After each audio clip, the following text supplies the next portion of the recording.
بسم الله الرحمن الرحيم الحمد لله والصلاة والسلام على رسول الله وبعد আজকে আমরা যে পড়াটুকু আজকে পড়ব তার অনুবাদ করে নিচ্ছি। প্রথমে লেখক রাহিমাহুল্লাহ বলেন, খালাকাল খালকা বিইলমিহি ওয়া قدر لهم أقدارا وضرب لهم آجالا ولم يخف عليه شيء قبل أن يخلقهم وعلم ما هم عاملون قبل أن يخلقهم وأمرهم بطاعته ونهاهم عن معصيته।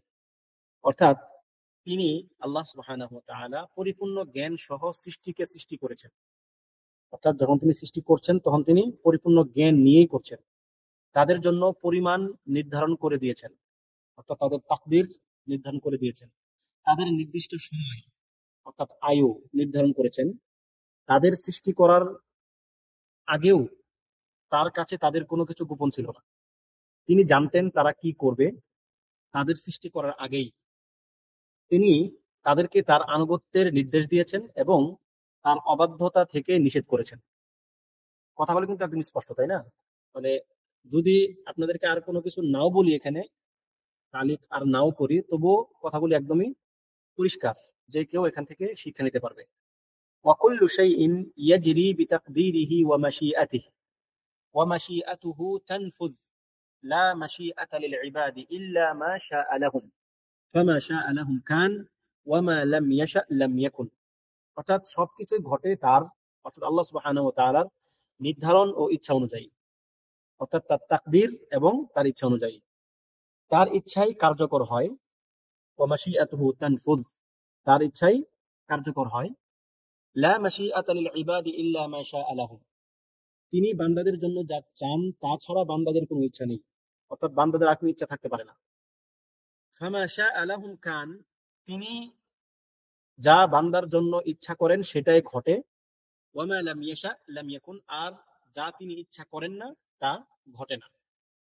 ইয়াহদি মান ইয়াশা ওয়া ইয়াসিম ওয়া ইউআফি ফাদলা, আল্লাহ যাকে ইচ্ছা করেন তাকে হিদায়াত দেন, রক্ষা করেন ও নিরাপত্তা দেন তার অনুগ্রহ স্বরূপ, ফাদলা। ওয়া ইউদিল্লু মান ইয়াশা ওয়া ইয়াখযুলু ওয়া ইয়াবতালি আদলা, আর যাকে ইচ্ছা করেন পথভ্রষ্ট করেন, পরিত্যাগ করেন এবং পরীক্ষা করেন তার ন্যায়ের ভিত্তিতে, তার আদলের ভিত্তিতে।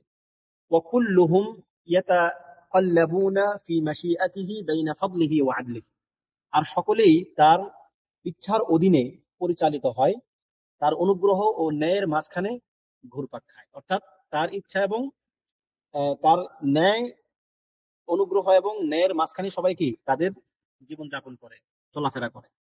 ওয়া হুয়া মুতাআলিন আনিল আফদাদ ওয়াল আনদাদ, তিনি বিরোধী পক্ষ বা সমকক্ষ থেকে পবিত্র ও মহান। মানে আফদাদ হচ্ছে তার বিরুদ্ধে কোনো শক্তি, প্রকৃত অর্থে তার বিরুদ্ধে কিন্তু কোনো শক্তি নাই। যে শক্তিগুলো তার বিরুদ্ধে দাঁড়ায় তারা কি আল্লাহ তাআলার বিরোধী পক্ষ হওয়ার সামর্থ্য রাখে? রাখে না। লা রাদ্দা লিকাদাইহি ওয়ালা মুআক্কিবা লিহুকমিহি, তার ফয়সালাকে প্রতিহত করার কেউ নেই, তার ফয়সালাকে প্রতিহত করার কেউ নেই। ওয়ালা মুআক্কিবা লিহুকমিহি, এবং তার হুকুমকে পুনর্বিবেচনাকারী কেউ নেই। ওয়ালা গালিবা লিআমরিহি, লেখক বলতেছেন আমান্না বিযালিকা কুল্লি, আমরা এই যে যতগুলো বিষয় এখন উল্লেখ করা হলো, আমরা প্রত্যেকটা বিষয় ঈমান এনেছি। ওয়া আইকান্না, এবং আমরা এও দৃঢ় বিশ্বাস পোষণ করি যে আন্না কুল্লাম মিন ইনদিহি, যে সকল কিছু, আমরা যা দেখি বা দেখি না সকল কিছু আল্লাহ তাআলার পক্ষ থেকেই আসে। তো এই ছিল আজকের আমাদের যে পড়া, এই পড়ার মূল পাঠ। ঠিক আছে? তো এখন আমরা এই অংশগুলোর যত সামান্য ব্যাখ্যা করার চেষ্টা করব ইনশাআল্লাহ। দেখেন, এখানে লেখক রাহিমাহুল্লাহ মূলত আল্লাহ সুবহানাহু ওয়া তাআলার বেশ কিছু গুণ উল্লেখ করেছেন। কিছু গুণ, যে গুণগুলো মূলত হচ্ছে তাকদীর এবং তার ইচ্ছার সঙ্গে সম্পৃক্ত, তার যে মাশিআ, তার মাশিআ এবং তার ইচ্ছার সঙ্গে সম্পৃক্ত। এবং তিনি এটা বোঝাতে চেয়েছেন যে আল্লাহ সুবহানাহু ওয়া তাআলার জ্ঞানের বাহিরে কোনো কিছু ঘটে না। যা কিছু ঘটে বা ঘটবে বা ঘটেছে, সবকিছু আল্লাহ সুবহানাহু ওয়া তাআলার জ্ঞানের মধ্যেই ঘটে। এবং আল্লাহ সুবহানাহু ওয়া তাআলা সৃষ্টি জগৎ সৃষ্টির পূর্বেই তিনি জানতেন তাদেরকে সৃষ্টি করার পরে কি হবে। ঠিক আছে? অর্থাৎ এই যে কথাটা খালাকাল খালকা বিইলমিহি, যে তিনি সৃষ্টি করেছেন পরিপূর্ণ জ্ঞান সহকারে।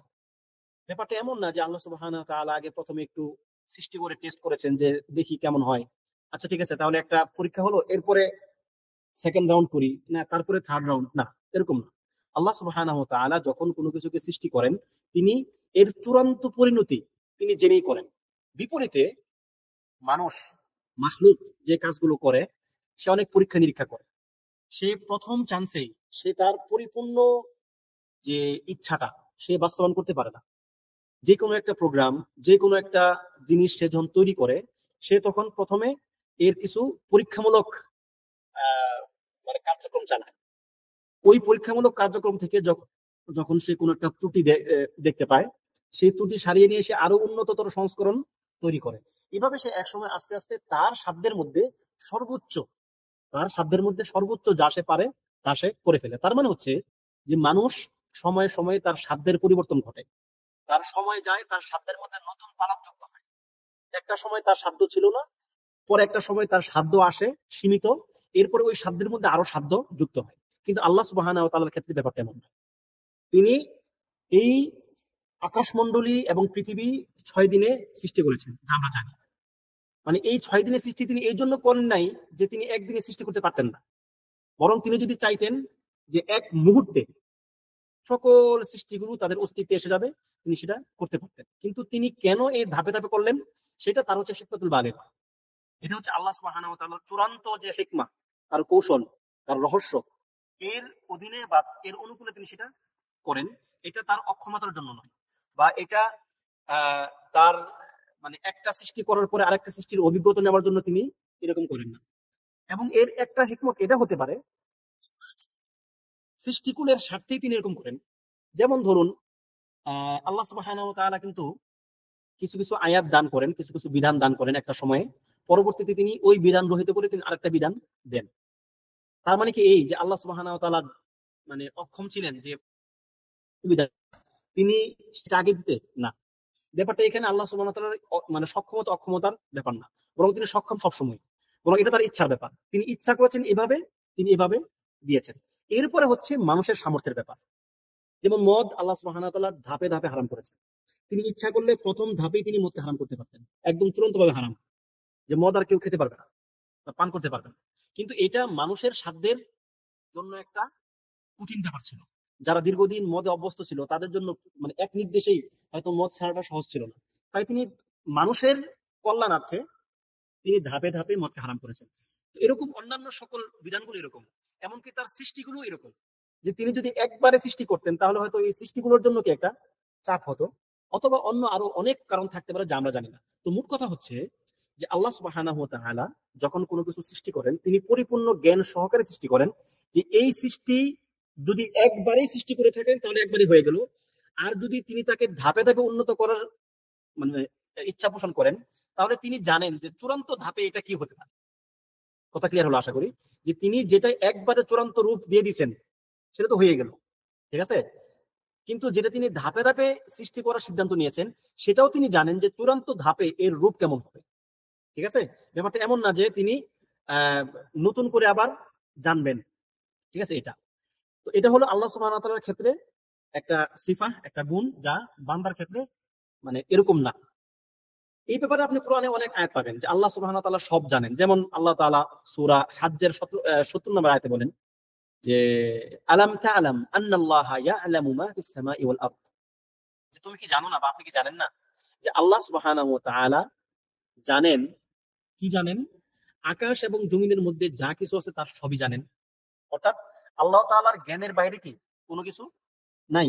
এবং তিনি আরো অন্য এক আয়াতে বলেন, সূরা আল ইমরানের একটা আয়াতে বলেন যে কুল ইন তুখফু মা ফি সুদুরিকুম আও তুবদুহু ইয়ালামুল্লাহ, যে হে নবী আপনি তাদেরকে বলুন যে তোমরা তোমাদের বক্ষের মধ্যে বা অন্তরের মধ্যে যদি কোনো কিছু গোপন রাখো, ঠিক আছে, অথবা তোমরা তোমাদের সেই ইচ্ছাটা প্রকাশ করো, গোপন এবং প্রকাশ্য উভয় প্রকারের ইচ্ছাই কি আল্লাহ সুবহানাহু ওয়া তাআলা জানেন। ওয়া ইয়ালামু মা ফিস সামাওয়াতি ওয়া মা ফিল আরদ, এবং আকাশমণ্ডলী ও জমিন সমূহের মধ্যে যা কিছু ঘটে তিনি সবকিছু জানেন। আল্লাহু আলা কুল্লি শাইইন কাদির, এবং আল্লাহ সুবহানাহু ওয়া তাআলা সকল কিছুর উপর ক্ষমতাবান। তো এটা হলো তার একটা চূড়ান্ত শক্তি বা তার যে ক্ষমতা, এই ক্ষমতার একটি বহিঃপ্রকাশ। তো এটা গেল আল্লাহ সুবহানাহু ওয়া তাআলার ইলমের ব্যাপার, যে খালাকাল খালকা বিইলমিহি, যে তিনি সকল কিছু জেনে শুনেই তার সৃষ্টিগুলোকে সৃষ্টি করেছেন। এবার আসি যে এরপরে যে শব্দটা আপনারা দেখতেছেন ওয়াকাদ্দারা লাহুম আকদারা, যে তিনি তাদের জন্য তাকদীর করে দিয়েছেন, অর্থাৎ সকল কিছু একটা পরিমিত ধরনের মধ্যে এনে দিয়েছেন, তিনি পরিমিত করে দিয়েছেন। এই তাকদীরের আলোচনায় যখন আমরা যাব, একটু সাবধান থাকতে হবে। আজকের আলোচনাটা খুবই গুরুত্বপূর্ণ, কেননা এই আলোচনাতে বা এই বিষয়ে বিভিন্ন জাতিগুলো পথভ্রষ্ট হয়ে গেছে, বিভিন্ন কওম, বিভিন্ন সম্প্রদায় পথভ্রষ্ট হয়েছে এই কদরের মাসআলায়। সুতরাং এই মাসআলাটা আপনারা একটু ভালো করে বোঝার চেষ্টা করবেন, যে আল্লাহ সুবহানাহু ওয়া তাআলা বান্দাকে সৃষ্টি করেন। প্রথমে তিনি সৃষ্টির পূর্বে তিনি তার একটা পরিমাণ নির্ধারণ করেন, চূড়ান্ত সৃষ্টির যে বহিঃপ্রকাশ, এই বহিঃপ্রকাশের আগে কি তিনি কিছু তার একটা পরিমিত একটা মাপ তিনি সাজান, ঠিক আছে?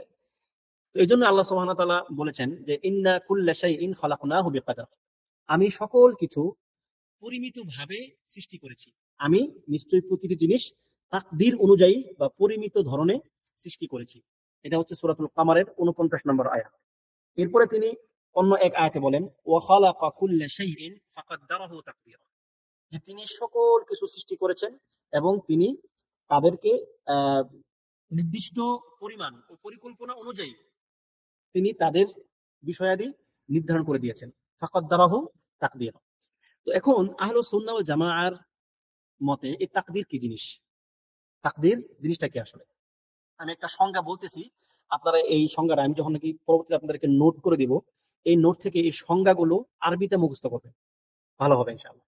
কারণ উলামায়ে কেরামের যে সংজ্ঞাগুলো, তারা যে সংজ্ঞাগুলো দেন ফুকাহায়ে কেরামের, এই সংজ্ঞাগুলোর মধ্যে অনেক তথ্য থাকে, যা হয়তো আপনি বা আমি আমাদের ভাষায় যখন বলবো, সেই তথ্যগুলো ওই সংজ্ঞা থেকে আস্তে করে সরে যায়, আমরা সেটা বুঝতেও পারি না। এই জন্য উলামায়ে কেরামের দেওয়া সংজ্ঞাগুলো আমাদের ওইভাবেই বুঝা এবং মুখস্থ করা উচিত।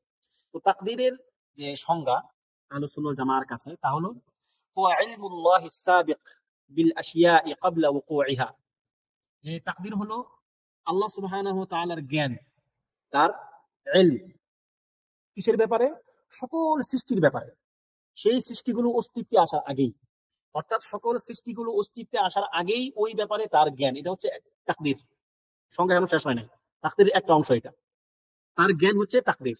এরপর হচ্ছে ওয়া কিতাবাতুহু লিযালিকা ফিল লাওহিল মাহফুজ ক্বাবলা খালকিহা ওয়া ইজাদিহা, এবং এই সৃষ্টিগুলোকে সৃষ্টির পূর্বেই, তাদের অস্তিত্বে আসার আগেই, যে তিনি যে তাদের ব্যাপারে লাওহে মাহফুজে লিখে রেখেছেন, সেটা হচ্ছে আল্লাহ তাআলার তাকদীর।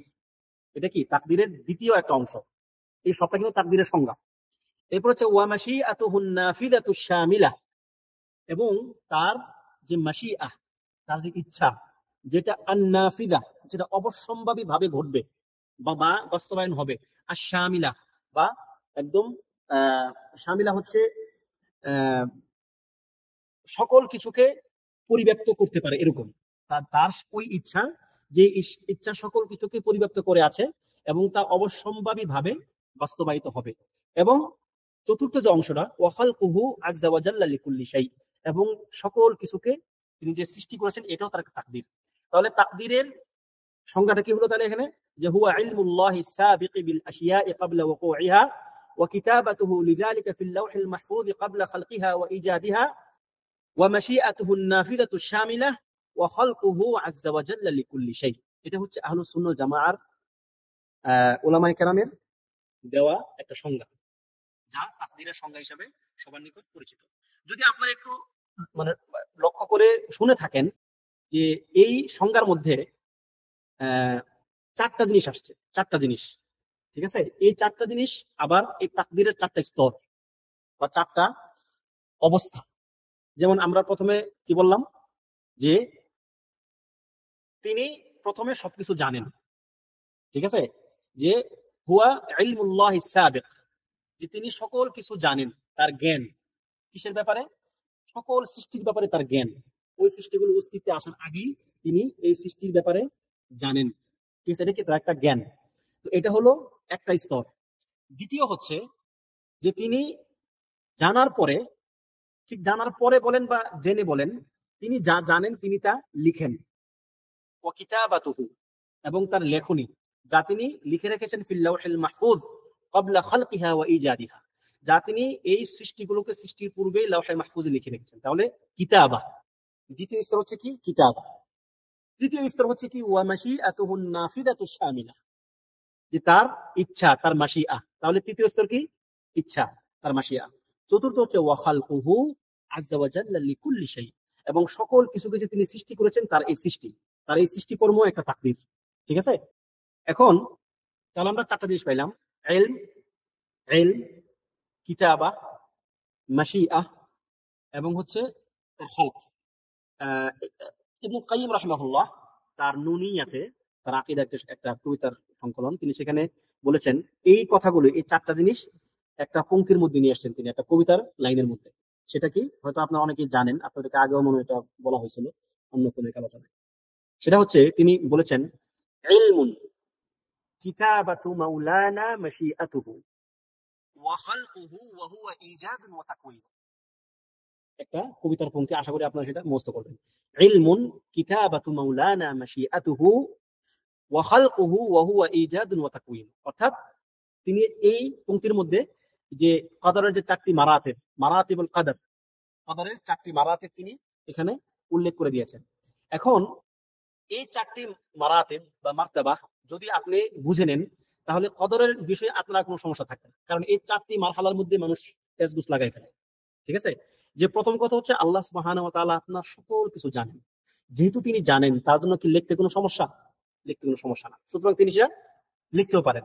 আর তিনি যেহেতু সেগুলো লিখে ফেলছেন এবং জানেন, এখন শুধু তিনি সেটা সৃষ্টি করার ইচ্ছা পোষণ করবেন। কারণ ইচ্ছাটা আসবে পরে। কারণ ইচ্ছা হচ্ছে, আল্লাহ সুবহানাহু ওয়া তাআলা সবসময় যে সবকিছু তিনি ইচ্ছা করবেন ব্যাপারটা এমন না। তিনি যা ইচ্ছা, যখন ইচ্ছা তিনি ইচ্ছা করবেন, যেভাবে ইচ্ছা তিনি ইচ্ছা করবেন। ঠিক আছে?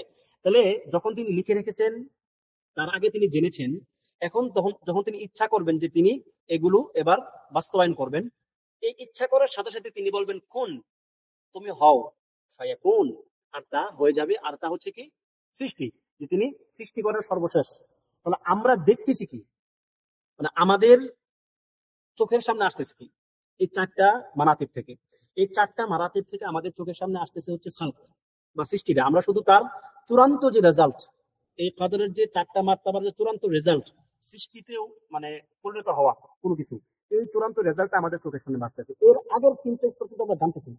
মানে আমরা বিশ্বাস করতেছি কিন্তু আমরা দেখতেছি না, বা মানে আমাদের ইদরাকের মধ্যে সেগুলো নাই। ঠিক আছে? তাহলে বোঝা গেল কি?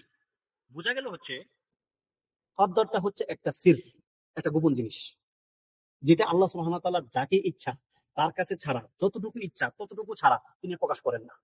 কদর হচ্ছে একটা সির।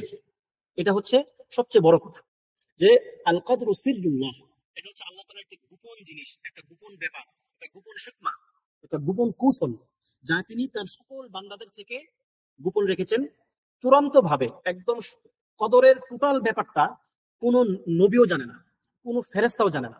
টোটাল ব্যাপারটা তার কাছে জানা। তবে তিনি যতটুকু ইচ্ছা তিনি ততটুকু যাকে ইচ্ছা তাকে জানিয়েছেন। এর একটা বড় দলিল কি, যে এই চারটা যে স্তর, এই চারটা স্তরের মধ্যে আমরা জানি মাত্র একটা, আর বাকি তিনটা হচ্ছে আমাদের কাছে গায়েব, অদৃশ্যের জ্ঞান, যা আমাদের জানার সুযোগ নাই। এবং এই যে একটা যে জানি, এই একটা চূড়ান্ত ভাবে জানি না, এটা আমরা খুঁটিনাটি জানি। ঠিক আছে? আমাদের চোখের সামনে যে অল্প কিছু সৃষ্টি আমরা দেখি, এই অল্প কিছু সৃষ্টি সম্বন্ধে আমরা তাও যত সামান্য জানি, এইগুলা সম্বন্ধে খুব বেশি জানি না। আরো তো এরকম অনেক অগণিত সৃষ্টি রয়ে গেছে যা আমাদের জ্ঞানের বাহিরে, যার সম্বন্ধে আমাদের কোনো জ্ঞান নেই। সুতরাং কদরের মাসআলায় ঢোকার আগে এই জিনিসটা মাথায় রাখতে হবে, আল্লাহ তাআলার একটি গোপন রহস্য, যা তিনি যাকে ইচ্ছা যখন ইচ্ছা যেভাবে ইচ্ছা জানান, আর বাকিটুকু বা অধিকাংশটুকু কি গোপন রয়ে যায়। তো এই যে তাকদীর বা কদর, এই কদরের প্রতি বিশ্বাস স্থাপন করা হচ্ছে মুমিনের জন্য ওয়াজিব, ফরজ। একজন ব্যক্তি ইমানদার হতে পারবে না যতক্ষণ সে কদরের প্রতি বিশ্বাস স্থাপন না করবে। কদরের প্রতি বিশ্বাস স্থাপন মানে কি?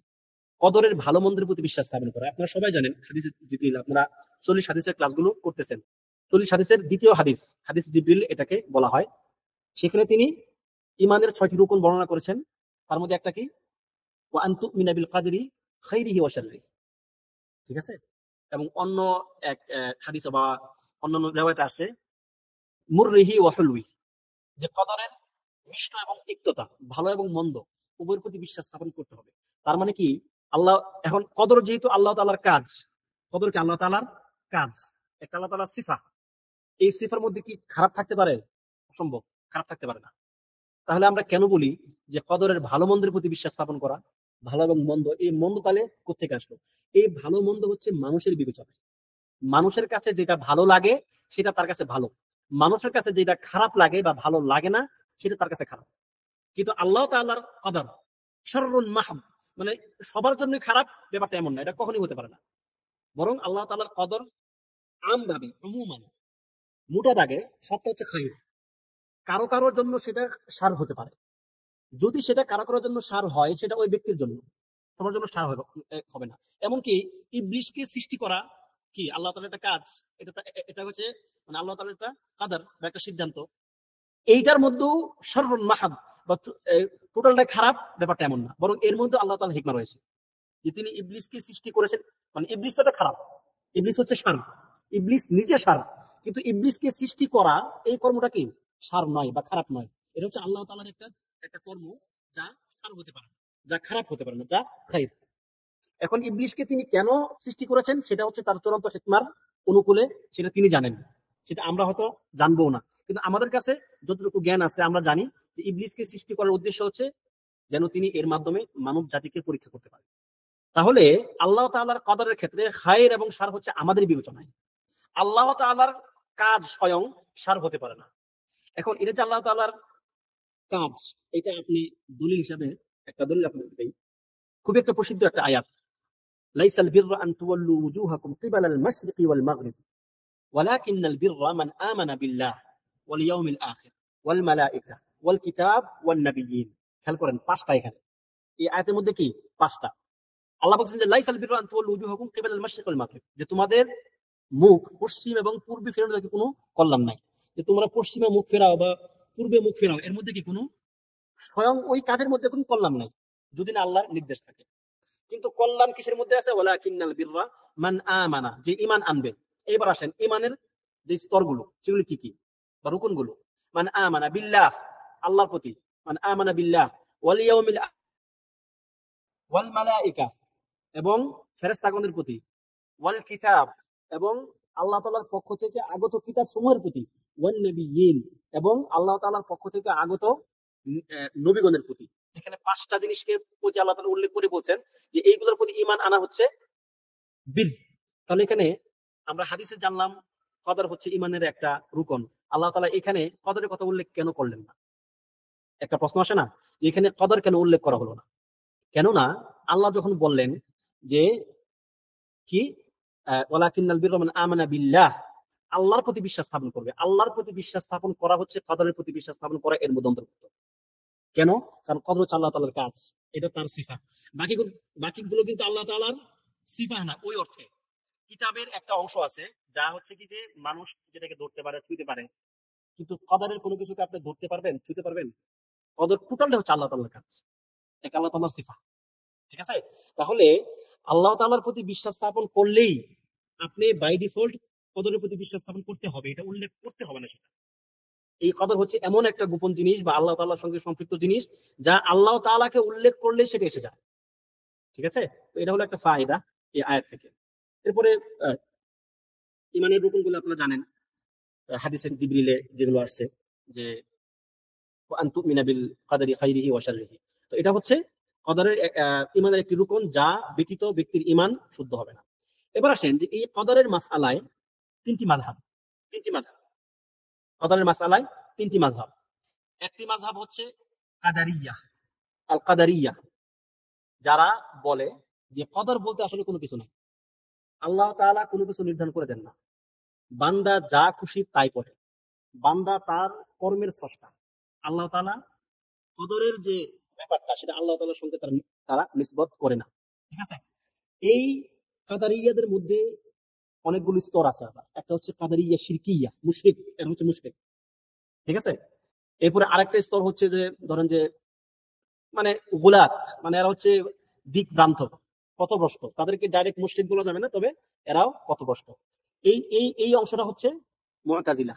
মুতাজিলা এবং এদের সঙ্গে যারা আছে আর কি, এই বিশ্বাস যারা পোষণ করে তারা, তবে হ্যাঁ সাবধান, মুতাজিলা যারা আছে তারা কিন্তু কদরের 4টে স্তরের সবগুলো কিন্তু তারা অস্বীকার করে না। তারা কিন্তু কদরের যে 4টে স্তর আমরা একটু আগে বললাম, একটা হচ্ছে ইলম এবং হচ্ছে কিতাবা, তারা এই দুটোকে বিশ্বাস করে। কিন্তু এরপরে যেটা মাশিআহ এবং খালক বা ইজাদ, সেটাকে অস্তিত্বে নিয়ে আসা, এই দুটোকে তারা বিশ্বাস করে না। ঠিক আছে, তারা বলে যে না, এগুলো আল্লাহ তাআলার সঙ্গে যায় না। কিন্তু ইলম, হ্যাঁ তিনি জানবেন, কারণ এটা তো তারা অস্বীকার করতে পারবে না। ঠিক আছে, এবং হচ্ছে যে কিতাবা, তিনি লিখেও রাখবেন, যেহেতু তিনি জানেন, তিনি লিখতে পারেন, কোনো সমস্যা নাই, এটা তার। কিন্তু তারা মাশিআকে স্বীকার করে না। এই জন্য যদি তারা মাশিআকে স্বীকার করে, তাহলে আহ বান্দার যে কর্মগুলো আছে, এই বান্দার কর্মগুলোর সঙ্গে আল্লাহ তাআলার মাশিআ চলে আসবে, আর তারা সেটাকে অস্বীকার করবে। তারা বলবে যে না, বান্দা তার নিজের কর্মের স্রষ্টা।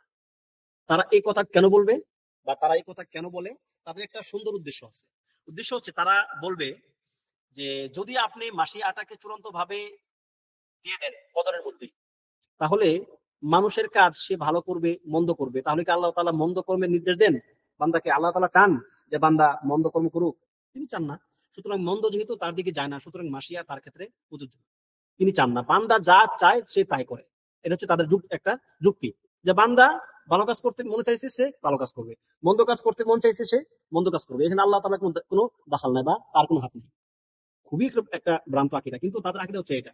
এবং তারা ওই জন্য যেন মন্দ আল্লাহর দিকে নিসবত না হয়, এটা হচ্ছে তাদের একটা বিশ্বাস। তো এইভাবে এই এই যে সম্প্রদায় বা কাদেরিয়া যে সম্প্রদায়গুলো, তারা এইভাবে দিকভ্রান্ত হয়েছে বা পথভ্রষ্ট হয়েছে। এরপরে দ্বিতীয় যে মাযহাব এই ক্ষেত্রে, তা হচ্ছে জাবরিয়া। এরা হচ্ছে কাদিয়াদের উল্টা। এরা বলবে যে না, বান্দা হচ্ছে মজবুর। মজবুর, বান্দা কি মজবুর, সে কোনো কিছুই নিজে থেকে করতে পারে না। আল্লাহ তাআলা তার জন্য যা একদম মানে বাধ্যতামূলক করে দিয়েছেন, সে তাই করবে। তার নিজের কোনো নাই, মানে সক্ষমতা নাই, নিজের কোনো কিছু করার বা ইচ্ছা করার কোনো ইচ্ছা নাই, স্বাধীনতা নাই। এই জাবরিয়াদের মধ্যে ওরকম কয়েকটা প্রকার আছে, যারা চূড়ান্ত রকমের মানে পথভ্রষ্ট, যেমন জামিয়া। জাহমিয়ারা হচ্ছে জাবরিয়া, আর মুতাজিলা হচ্ছে কাদারিয়া। এই ক্ষেত্রে আবার তাদের মধ্যে একটু কি মানে আকীদার বেশ কম আছে। যদিও মুতাজিলারা কিন্তু মূলত জাহমিয়াদের থেকে আসছে, কিন্তু তারা আলাদা হইলো কেন? কারণ তাদের অন্যান্য দিকে কিছু কিছু আকীদার পার্থক্য আছে।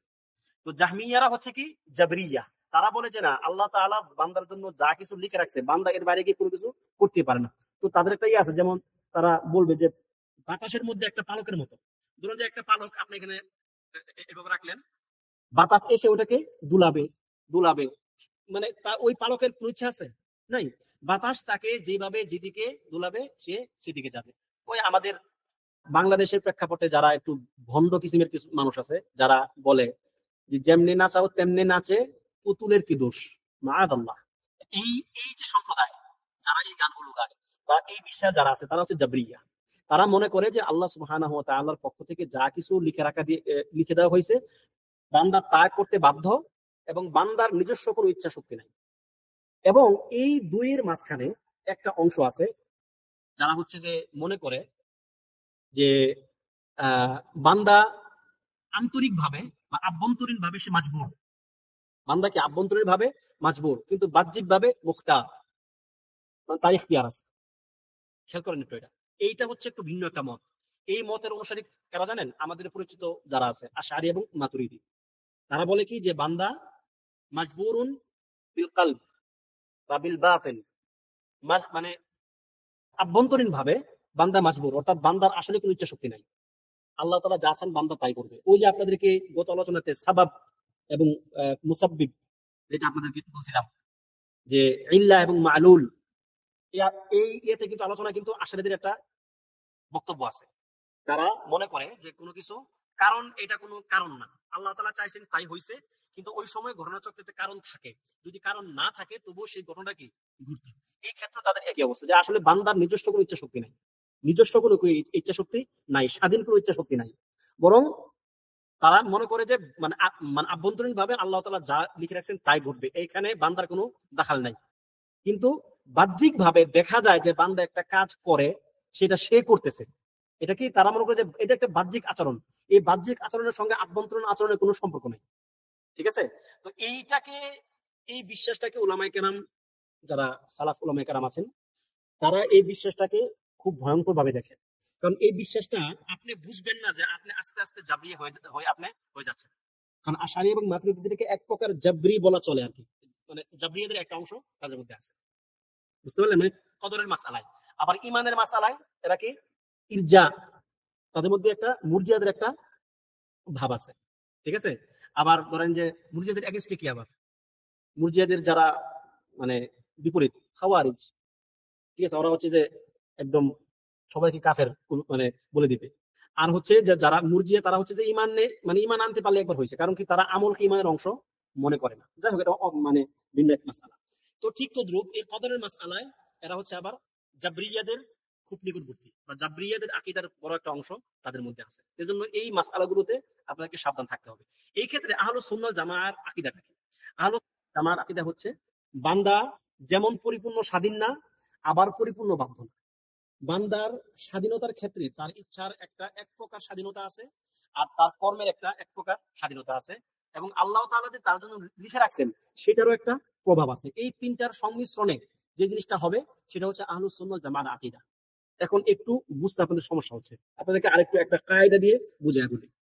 এই কায়দাটাও মাথায় রাখবেন, মনে রাখবেন। এখানে ইচ্ছা, বান্দার ইচ্ছা, আল্লাহর ইচ্ছা। ইচ্ছা কটা এখানে? দুইটা। একটা হচ্ছে কি, মানে আল্লাহ তাআলার ইচ্ছা, একটা হচ্ছে বান্দার ইচ্ছা। একজন বলবে যে শুধুমাত্র আল্লাহ তাআলা ইচ্ছা পোষণ করেন, বান্দার কোনো ইচ্ছা নাই এখানে, আল্লাহ যা ইচ্ছা করেন বান্দা তাই করবে। আরেক দল বলবে বান্দার ইচ্ছাটাই ইচ্ছা, আল্লাহ তাআলার ইচ্ছার কোনো দাখাল নাই, বান্দা যা ইচ্ছা পোষণ করবে, তার যে মাশিয়া আছে সে সেই অনুযায়ী কাজ করবে, আল্লাহ তাআলার ইচ্ছার কোনো এখানে দাখাল নাই বা কোনো সম্পৃক্ততা নাই। আর আহলুস সুন্নাহ ওয়াল জামাআহ বলবে যে বান্দার ইচ্ছা আছে, আল্লাহ তাআলার ইচ্ছা আছে। আল্লাহ তাআলার ইচ্ছা হচ্ছে অসীম, আল্লাহ তাআলার ইচ্ছা হচ্ছে মুতলাক, আল মাশিআতুল মুতলাকা। আর বান্দার ইচ্ছা হচ্ছে আল মাশিআতুল মুকাইয়াদা, বা সে অন্য কিছু দ্বারা সে নিয়ন্ত্রিত, কিন্তু আল্লাহ তাআলার ইচ্ছাটা অন্য কিছু দ্বারা নিয়ন্ত্রিত না। তার মানে এখানে আপনি বান্দার ইচ্ছাকে অস্বীকার করতেছেন না, আপনাকে বান্দার ইচ্ছাকে স্বীকার করতে হবে। আপনি বান্দাকে ওই আশারি এবং মাতুরিদীদের মতো এটা ভাবতেছেন না যে বান্দাদের কোনো ইচ্ছা থাকলেও সেটার কোনো কার্যকারিতা নাই। না, বান্দার ইচ্ছা আছে এবং তার কার্যকারিতাও আছে, কিন্তু তার ইচ্ছা এবং কার্যকারিতা সকল কিছুই আল্লাহ তাআলার ইচ্ছার সঙ্গে সম্পৃক্ত। আল্লাহ যখন অনুমতি দেন তখন তার ইচ্ছা এবং কার্যকারিতা বাস্তবায়ন হয়, আল্লাহ যখন অনুমতি দেন না তখন তার ইচ্ছা এবং কার্যকারিতা বাস্তবায়িত হয় না। বাস, মানে খুবই একটা সিম্পল একটা ব্যাপার। কেননা কোরআনে অনেক আয়াত আছে, এরকম অনেক আয়াত আছে কোরআনে যে বান্দার ইচ্ছা আছে। এই জন্য উলামায়ে কেরাম এখানে একটা কায়দা নির্ধারণ করে দিয়েছেন। যদি আপনি এই কায়দাটা বা এই মূলনীতিটা মাথায় রাখেন, মনে রাখেন, আপনি জাবরিয়া এবং কাদরিয়া এই দুই অংশ থেকে আপনি বাঁচতে পারবেন। সেটা কি? মনোযোগ সহকারে শুনেন। মান আসবাতা মাশিআতান তাহতা মাশিআতিন সালিমা মিনাল জাবরি ওয়াল কদর। মান আসবাতা মাশিআতান তাহতা মাশিআতিন, যে ব্যক্তি সাব্যস্ত করবে, কি সাব্যস্ত করবে? মাশিআতান, ইচ্ছাকে। কার ইচ্ছাকে? বান্দার ইচ্ছাকে যে সাব্যস্ত করবে, তাহতা মাশিআতিন, অন্য একটি ইচ্ছার অধীনে। এই ইচ্ছা হচ্ছে আল্লাহ তাআলার ইচ্ছা। যে ব্যক্তি বান্দার ইচ্ছাকে আল্লাহ তাআলার ইচ্ছার অধীনে সাব্যস্ত করবে, সে সালিমা মিনাল জাবরি ওয়াল কদর, সে জাবরিয়া এবং কাদরিয়া থেকে নিরাপদ থাকবে। কারণ দুইটা হচ্ছে দুই দুই মেরুতে, আর আহলুস সুন্নাহ জামাআহ হচ্ছে মাঝখানে। ঠিক আছে? তাহলে এই মূলনীতিটা মাথায় রাখবেন যে মান আসবাতা মাশিআতান তাহতা মাশিআতিন সালিমা মিনাল জাবরি ওয়াল কদর। যদিও এটা একটা সংক্ষিপ্ত কথা, যেমন এখানে মাশিআতুন দুই ক্ষেত্রেই শুধু মাশিআ উল্লেখ করা হয়েছে। তো এটা আপনাদেরকে বুঝে নিতে হবে যে মান আসবাতা মাশিআতান, অর্থাৎ মান আসবাতা মাশিআতাল মাখলুকিল মুকাইয়াদা তাহতা মাশিআতিন, অর্থাৎ তাহতা মাশিআতিল্লাহিল মুতলাকা, তাহতা মাশিআতিল্লাহিল মুতলাকা ফাকাদ সালিমা মিনাল জাবরি ওয়াল কদর। এই দুই প্রকার, এই বুঝটা যার মধ্যে থাকবে সে জাবরিয়া এবং কাদরিয়া থেকে নিরাপদ থাকতে পারবে। অন্যথায় সে যে কোনো একদিকে ধাবিত হবে এবং হচ্ছে যে মানে তার আকীদার মধ্যে একটা পেঁচগোছ লেগে যাবে। তো এটা হচ্ছে আপনার এই কদরের মাসআলায় সংক্ষিপ্ত কিছু কথা। হয়তো প্রশ্নোত্তর পর্বে যদি আরো কোনো কিছু বলার থাকে ইনশাআল্লাহ বলবো, কিন্তু আপাতত মানে আলোচনা হিসেবে এটুকু যথেষ্ট কদরের মাসআলা। ঠিক আছে? তো এরপরে আসেন, এখানে যে লেখক রাহিমাহুল্লাহ বললেন যে ওয়াদারাবা লাহুম আজালা, তিনি তাদের জন্য একটি মেয়াদ নির্ধারণ করে দিয়েছেন, মানুষ এই মেয়াদের বাইরে যেতে পারবে না। লিকুল্লি উম্মাতিন আজাল, আল্লাহ তাআলা বলেন ওয়ালিকুল্লি উম্মাতিন আজাল, প্রত্যেক জাতির জন্য রয়েছে একটি করে সীমা বা একটি করে আয়ু, ঠিক আছে? فإذا جاء أجلهم لا يستأخرون ساعة ولا يستقدمون। যে যখন তাদের সে আয়ুর সময় এসে যাবে তখন তারা এক মুহূর্ত আগাতেও পারবে না, মানে বেশিও বাঁচতে পারবে না, আবার এক মুহূর্ত আগেও তারা মরবে না। অর্থাৎ এটা হচ্ছে একদম একটা সুনির্ধারিত জিনিস। এই আজালটা হচ্ছে আল্লাহ তাআলা আরেকটা রহস্য। তিনি কাকে কিভাবে কতটুকু আজাল দিবেন সেটা তিনি জানেন। এটা তার একটা চূড়ান্ত ইচ্ছার বহিঃপ্রকাশ। ওয়ালাম ইয়াখফা আলাইহি শাইউন ক্বাবলা আন ইয়াখলুকাহুম ওয়া আলিমা মা হুম আমিলুন। এটা আপনারা জানেন যে আল্লাহ তাআলা তারা যা করবে তিনি তা আগে থেকেই জানতেন, তাদেরকে সৃষ্টি করার পূর্বেই। ক্বাবলা আন ইয়াখলুকাহুম, এই মাসআলা আবার ওই ভুল করবেন না যে ক্বাবলা আন ইয়াখলুকাহুম মানে যে সৃষ্টি, সকল সৃষ্টির পূর্বে তিনি জানতেন না। সকল সৃষ্টি করার পূর্বে তিনি স্রষ্টা। আমাদেরকে যে তিনি সৃষ্টি করেছেন, আমাদেরকে সৃষ্টি করার পূর্বে তিনি হয়তো অন্য কিছু সৃষ্টি করেছেন, কিন্তু এই ক্বাবলা আন ইয়াখলুকাহুম মানে চূড়ান্ত সৃষ্টি নয়, এটা হচ্ছে আমাদের সৃষ্টি। ওয়া আমারাহুম বিতাআতিহি ওয়া নাহাহুম আন মাসিয়াতিহি। এটা হচ্ছে বান্দার জন্য কাজ। কদরের মাসআলা বা কদর না, ওভারঅল মাসআলায় দুটো ইলম। একটা মানে ইলম হচ্ছে আল ইলমুল মা'রুফ অথবা আল ইলমুল মা'লুম, জানা ইলম। আরেকটা হচ্ছে আল ইলমুল মাফকুদ বা আল ইলমুল মাজহুল, অজানা ইলম। অজানা ইলম হচ্ছে কদর। অজানা ইলম কি? কদর। যে আল্লাহ তাআলা কি লিখে রাখছেন তা তো আপনি জানেন না, এটা কি? কদর। এবং জানা ইলম হচ্ছে শারআ, শরীয়ত, যে আপনাকে আল্লাহ সুবহানাহু ওয়া তাআলা যে নির্দেশনাগুলো দিয়েছেন কোরআনের মধ্যে, সুন্নাহর মধ্যে, এটা হচ্ছে একটা কদর। এই এই সুন্নাহ কোরআন কি একটা কদর, কিন্তু এই কদরটা হচ্ছে জানা কদর, এটা আমরা জানি। আর অজানা কদর কি? যে আল্লাহ তাআলার আফআল গুলো, তার মাশিআ গুলো, তার কিতাবা গুলো, তার ইলম, আমরা সেগুলো জানি না। তাহলে আহলুস সুন্নাহ ওয়াল জামাআর আকীদা হচ্ছে বান্দাকে সে যা জানে তা আমল করবে, আর যা জানে না তা আল্লাহ তাআলার উপর ন্যস্ত করে দিবে। কাদারের জ্ঞানটা আপনার নাই, আপনি এটা নিয়ে যুক্তি তর্কে যাবেন না, এটা আপনি আল্লাহ তাআলার উপর ন্যস্ত করে দিবেন। যেই জ্ঞানটা আপনার আছে যে কি ওয়া আমারহুম বিতাআতিহি, যে আল্লাহ আপনাকে তার আনুগত্যের নির্দেশ দিয়েছেন, বাস এটা আপনি জানেন। এবং ওয়া নাহাহুম আন মাসিয়াতিহি, তার অবাধ্য হওয়া থেকে আপনাকে তিনি নিষেধ করেছেন, এটা আপনি জানেন। এই জানা ইলমটা হচ্ছে আপনার আমলের জন্য। আর কদরের যে অজানা ইলমটা সেটা হচ্ছে আল্লাহ তাআলার নিকট ছেড়ে দেওয়ার জন্য। দুইটাকে একসাথে করা যাবে না, দুইটাকে একসাথে করা যাবে না। এই জন্য একটা আহ একটা কায়দা আছে, আর একটা কায়দা মনে পড়লো এখন। সে কায়দাটা হচ্ছে এরকম যে আল ইহতিজাজু বিল কাদারি ফিল মাসাইব লা আলাল মাআইব। আল ইহতিজাজু বিল কাদারি ফিল মাসাইব লা আলাল মাআইব, যে কদরের দ্বারা যুক্তিতর্ক দেওয়া এটা জায়েজ কিসের মধ্যে? মুসিবত গুলোর মধ্যে। আপনি যখন কোনো একটা মুসিবতে পড়বেন তখন আপনার জন্য কদরের দ্বারা যুক্তি দেওয়া জায়েজ যে আল্লাহ তাআলা যা চাইছেন তাই হয়েছে। আপনি একটা মুসিবতে পড়ছেন, বিপদে পড়ছেন, একটা খারাপ কিছু ঘটছে আপনার জীবনে, আপনি সেটাকে বলেন যে আল্লাহ তাআলা যা চাইছেন তা হয়েছে। এবং এটা হচ্ছে মুমিনদের কাজ। মুমিনরা কি বলবে? কুল লা ইউসিবানা ইল্লা মা কাতাবাল্লাহু লানা, সূরা তওবার একটা আয়াত। যে আপনি বলুন, কুল আপনি বলুন লা ইউসিবানা ইল্লা মা কাতাবাল্লাহু লানা, যে আমাদের জীবনে কখনোই তা ঘটবে না যা আল্লাহ তাআলা লিখে রাখছেন তা ছাড়া। অর্থাৎ আমাদের জীবনে বিপদ আপদ যা কিছু ঘটবে আমরা সেগুলোকে মেনে নিছি, কেন? কারণ আল্লাহ তাআলা সেটাকে লিখে রাখছেন। তাহলে এখানে আপনি আপনার জীবনের বিপদ আপদ গুলোকে কদর দ্বারা হজ্জত দেন, কোনো সমস্যা নাই। কিন্তু লা আলাল মাআইব, আপনি যে অন্যায়টা করছেন, গুনাহের কাজ করছেন, ওই গুনাহের কাজের ক্ষেত্রে আবার কদরের দ্বারা ইহতিজাজ করা যাবে না, যুক্তি দেওয়া যাবে না। যেমন চুরি করছে, যে আল্লাহ চাইছে তাই করছে, না, এটা আবার বলা যাবে। অদ্ভুত একটা ব্যাপার। আপনি বিপদ আপদে পড়ছেন, সেটা আল্লাহ তাআলার উপর ছেড়ে দেন, কোনো সমস্যা নাই। কিন্তু একটা অপরাধ করছেন, ওই অপরাধটা আবার কদরের যুক্তি দিয়ে সেটাকে জায়েজ করার চেষ্টা করা যাবে না। কেননা এটা একটা মানে কায়দা, লিআন্নাল ইহতিজাজ বিল কদরি ফিল মাসাইবি রিদা বিকদরিল্লাহ। কেননা মুসিবতের ক্ষেত্রে কদর দ্বারা যুক্তি দেওয়া হচ্ছে আল্লাহ তাআলার কদরকে মেনে নেওয়ার শামিল। এটা আপনি আল্লাহ তাআলার কদরকে মেনে নিছেন, বিপদের ক্ষেত্রে আপনি আল্লাহ তাআলার এই কদরটাকে মেনে নিছেন, এটা হচ্ছে রিদা বা সন্তুষ্টি বিকদরিল্লাহ, আল্লাহ তাআলার কদরের প্রতি।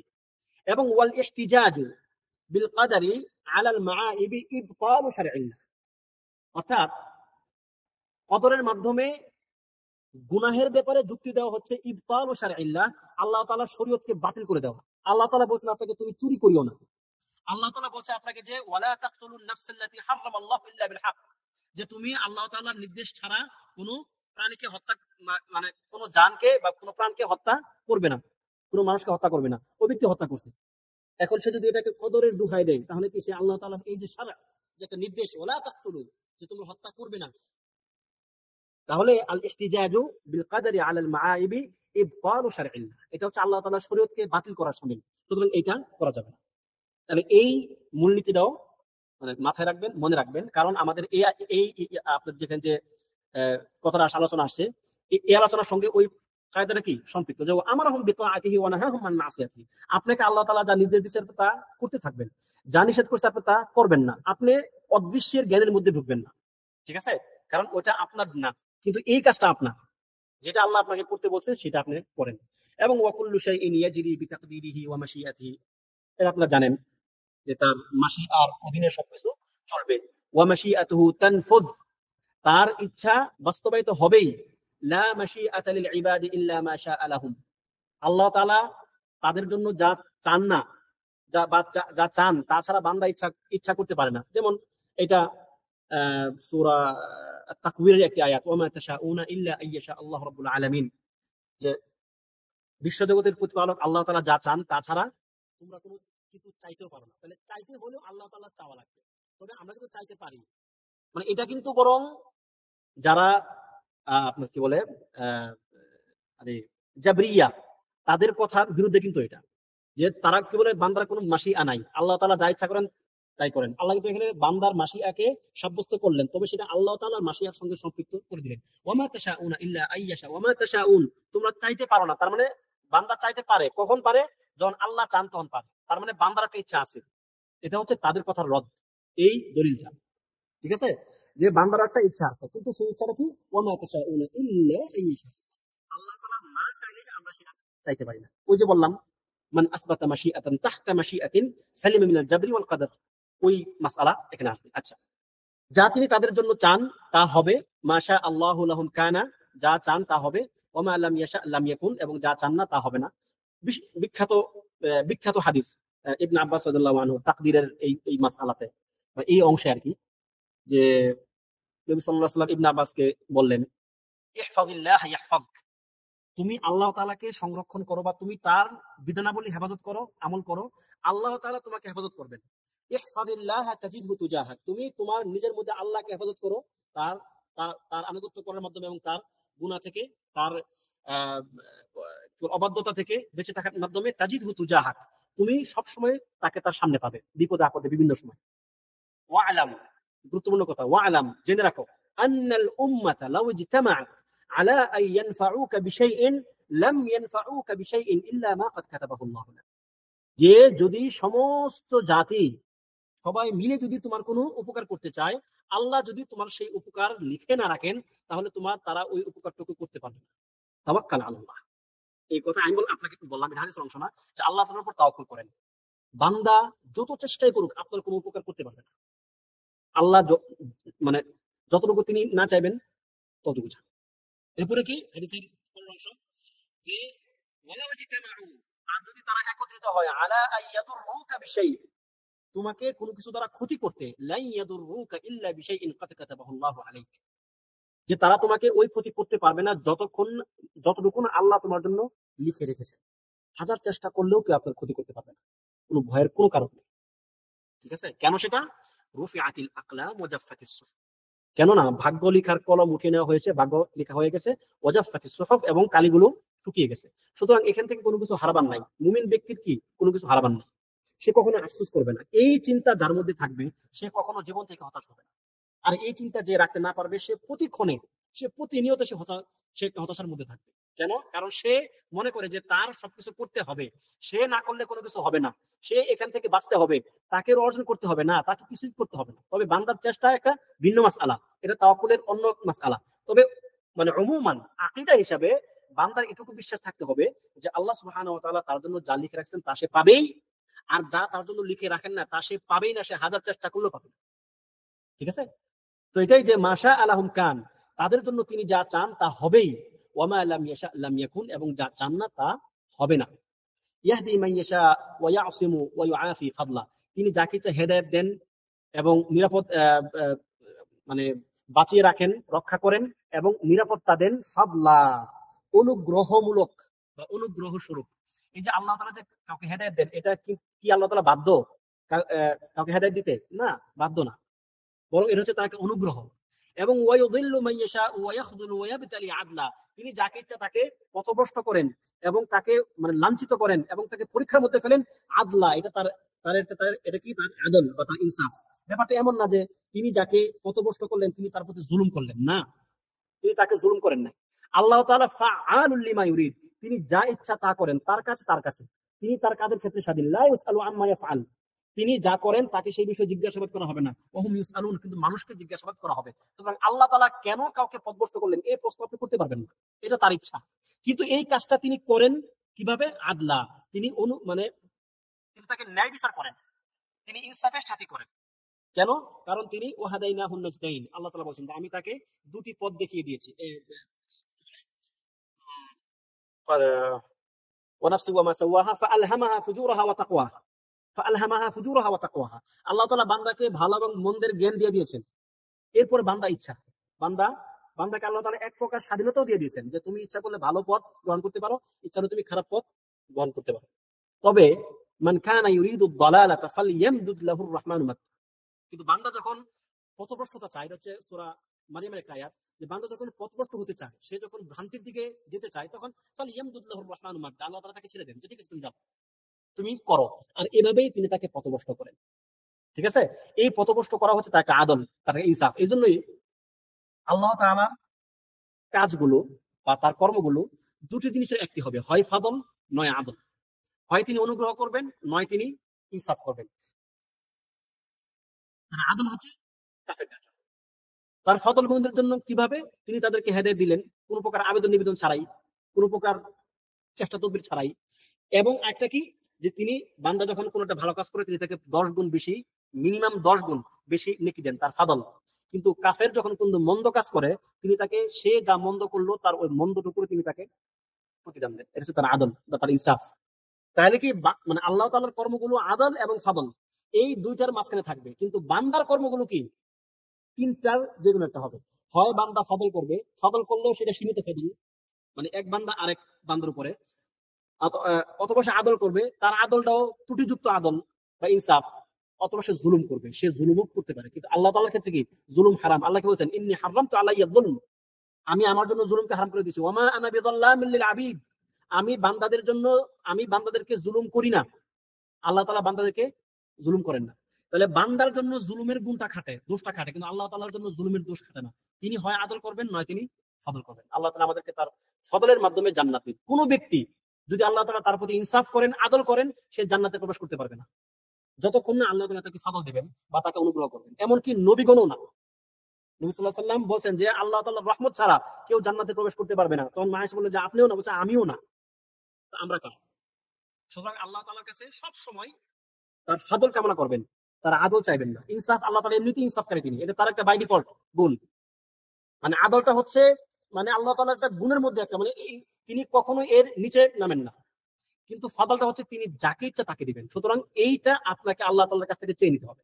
ঠিক আছে, আপনি আল্লাহ তাআলার কাছে চাইবেন যে আল্লাহ আপনার প্রতি আদল করবেন না, আমি সেটা চাই না, আমি চাই যে আপনার প্রতি ফাদল করেন বা অনুগ্রহ করেন। ওয়াকুল্লুহুম ইয়াতাকাল্লাবুনা ফি মাশিয়াতিহি বাইনা ফাদলিহি ওয়া আদলিহি, যে এই কথাটা এখানে আসলো যে সকলে তার আদল এবং ফদলের মধ্যে থাকে। ওয়াহুয়া মুতাআলিন আনিল আবদাদি ওয়াল আনদাদ, আবদাদ হচ্ছে বিরোধী পক্ষ। আল্লাহ তাআলার বিরোধী পক্ষ কেউ আছে? কেউ থাকতে পারে? সমস্ত সৃষ্টি যদি একত্রিত হয় তবু কি আল্লাহ তাআলার বিরুদ্ধে তারা একটা কিছু করতে পারবে? তার রাজত্বের কোনো ক্ষতি তারা করতে পারবে? অসম্ভব। তো এই কথাগুলো হচ্ছে আল্লাহ তাআলার বরত্বের কথা। যখন আপনি এই কথাগুলো পড়বেন, শুনবেন, দেখবেন, তখন যেন আপনার মধ্যে আল্লাহ তাআলার আযমত কাজ করে, যেন আল্লাহ তাআলার যে মাহাত্ম্য, বরত্ব, সেটা যেন আপনার মধ্যে আসে। সেই জিনিসটা একটু চেষ্টা করতে হবে। এই কথাগুলো শুধুমাত্র আকীদার মাসআলায় না, এটা হচ্ছে আমাদের ঈমানের মাসআলা। তো এগুলো আসবে যে আমরা সবসময় আল্লাহ তাআলাকে এতটা মহান ভাববো যে কোনো কিছু আসলে প্রকৃত অর্থে তার দিক বা তার বিরোধী পক্ষ হওয়ার যোগ্যতা রাখে না। তবে মানুষ চেষ্টা করে বা সৃষ্টি এরকম মনে করে যে সে কি আল্লাহ তাআলার বিরুদ্ধে গিয়ে সে কিছু করতে পারবে না, সেটা অসম্ভব। ওয়াল আনদাদ, সমকক্ষ থেকেও তিনি মুক্ত। হাল তা'লামু লাহু সামিয়্যা, আল্লাহ বলেন তুমি কি তার মতো কোনো কিছুকে পাও? অসম্ভব। আল্লাহ তাআলার মতো তো কোনো কিছু হতে পারে না। তার সমকক্ষ কি কেউ হতে পারে না। লা রাদ্দা লিকাদাইহি, তার ফায়সালা যখন তিনি কোনো কিছু করে ফেলবে সেটাকে কেউ রদ করতে পারবে না, সেটাকে কেউ প্রতিকার করতে পারবে না, অসম্ভব। কারণ তিনি ফাআলুল লিমা ইউরিদ, তিনি যা ইচ্ছা তিনি তাই করেন। এবং ওয়ালা মুআক্কিবা লিহুকমিহি, এবং তার হুকুম যখন তিনি কোনো একটা কিছু সিদ্ধান্ত নেবেন, তখন সেটাকে পুনর্বিবেচনা আচ্ছা ঠিক আছে দেখি তো এটা কি এই সময়ের জন্য খাটে কি খাটে না। কোরআনের বিধানগুলো কাফেররা অনেকে আর কি, যারা কাফেররা তো কাফের, তারা তো কোরআনকে মানেই না, যারা নাস্তিক টাইপের অথবা ধরেন যে যারা আহ মুসলিম নামধারী কিন্তু কোরআন নিয়ে যাদের শাক বা সন্দেহ আছে, তারা কি বলে যে আসলে কোরআনের বিধানগুলো ওই সময়ের জন্য প্রযোজ্য ছিল, এখন হয়তো নাও হতে পারে। মানে বিজ্ঞের মতো একটা ভাব নিয়ে বলে মানে সে কিন্তু ভাবলেই বিজ্ঞের, সে কিন্তু সে কি সবচেয়ে বড় মূর্খ হলো সে। সে বিজ্ঞের ভাব নেয় কিন্তু সে কি সবচেয়ে বড় মূর্খ। কেননা ওয়ালা মুআক্কিবা লিহুকমিহি, তার হুকুমের পুনর্বিবেচনা করা যে এখন কি খাটে কি খাটে না, এই কথা বলার অধিকার কারণ নাই, অসম্ভব। বরং তার হিকমা বা তার হুকুম হচ্ছে চূড়ান্ত হিকমা বা চূড়ান্ত হুকুম। ওয়ালা গালিবা লিআমরিহি, এবং তিনি যখন কোনো কিছু করেন তখন তাকে কেউ পরাজিত করতে পারে না। তিনি যা ইচ্ছে তিনি তাই করেন। ইউসুফকে তিনি চেয়েছেন কুয়োর মধ্য থেকে উঠিয়ে তিনি সেই রাজা বানাবেন, তিনি তাই করেছেন। এই জন্য সূরা ইউসুফের মধ্যে এই সংক্রান্ত একটা আয়াত আসছে যে আল্লাহু গালিবুন আলা আমরিহি, আল্লাহ তাআলা যখন কোনো কিছু চান তখন তিনি সেক্ষেত্রে বিজয়ী, কেউ তাকে ওই কাজে পরাভূত করতে পারে না। তার ভাইদের হাজার চক্রান্ত সত্ত্বেও, ওই মানে আজিজের স্ত্রীর হাজার চক্রান্ত সত্ত্বেও ইউসুফের কিছুই হয় না, যা হয়েছে সাময়িক, কিন্তু চূড়ান্ত বিবেচনায় ইউসুফ বিজয়ী, ইউসুফ রাজা। তো এটা হচ্ছে আল্লাহ তাআলার ইচ্ছা, তিনি যখন কোনো কিছু চান তখন তাকে কি তার ওই কাজকে কেউ ব্যর্থ করতে পারে না। লেখক বলতেছেন যে আমান্না বিযালিকা কুল্লিহি ওয়া ইকান্না আন্না কুল্লাম মিন ইনদিহি, আমরা এই সকল কিছুর প্রতি বিশ্বাস স্থাপন করি এবং এও চূড়ান্ত বিশ্বাস রাখি যে এগুলো সব আল্লাহ তাআলার পক্ষ থেকেই হয়ে থাকে। তো আলোচনা আজকে এতটুকুই, অনেক আলহামদুলিল্লাহ আজকে আলোচনা করা গেল। যদি কারো কোনো প্রশ্ন থাকে ইনশাল্লাহ করতে পারবেন। তো আল্লাহ সুবহানাহু ওয়া তাআলা আমাদেরকে উক্ত আলোচনা থেকে আমরা যা কিছু শিখলাম, যা জানলাম, সেগুলো আমাদের বাস্তব জীবনে আমলের তৌফিক দান করুন, আমিন। সাল্লাল্লাহু ওয়া সাল্লামা আলা নাবিয়িনা মুহাম্মদ ওয়া আলা আলিহি ওয়া সাহবিহি আজমাইন।